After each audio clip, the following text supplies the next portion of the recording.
पंचतंत्र की कहानी जादुई पतीला।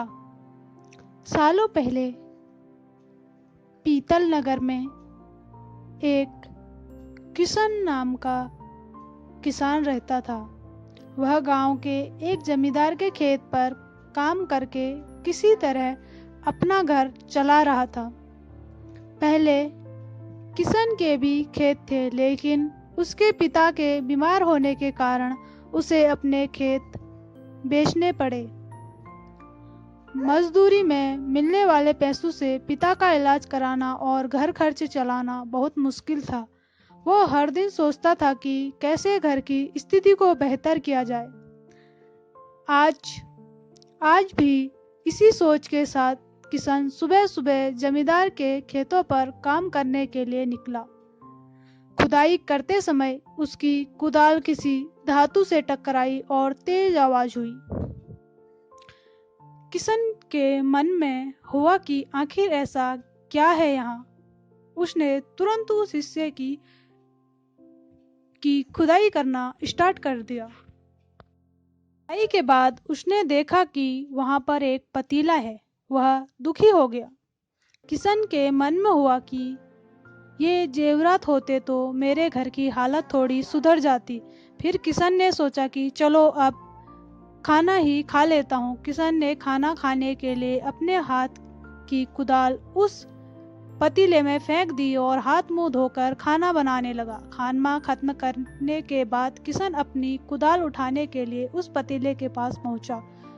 पहुंचते ही किशन हैरान हो गया। उसने पतीले के अंदर एक नहीं बल्कि बहुत सारे कुदाल थे।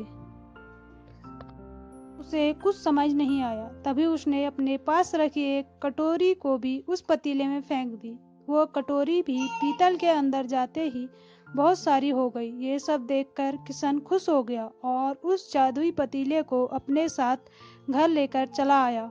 वो हर दिन उस बर्तन में अपने कुछ जेवरात औजार डालता और जब वो ज्यादा हो जाते तब उन्हें बाजार जाकर बेच आता। ऐसा करते करते किशन के घर की हालत सुधरने लगी। उसने इस तरह से बहुत पैसा कमाया और अपने पिता का इलाज भी करवा लिया।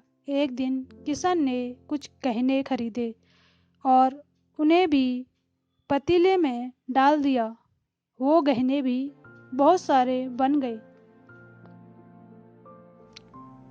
इस तरह धीरे धीरे किशन अमीर होने लगा और उसने जमींदार के यहाँ मजदूरी करना छोड़ दिया।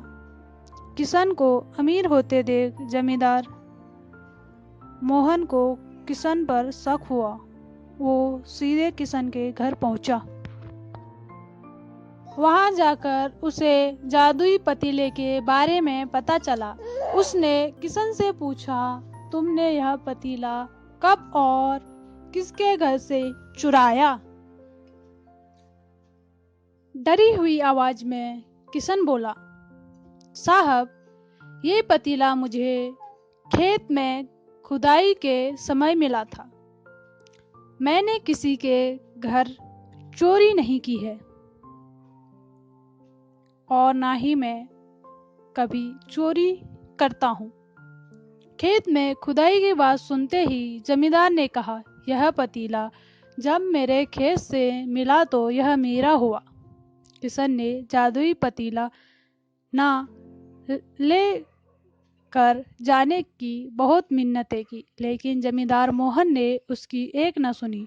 वो जबरदस्ती अपने साथ जादुई पतीला लेकर चला गया। जमींदार ने भी किशन की ही तरह उसमें सामान डालकर उसे बढ़ाना शुरू किया।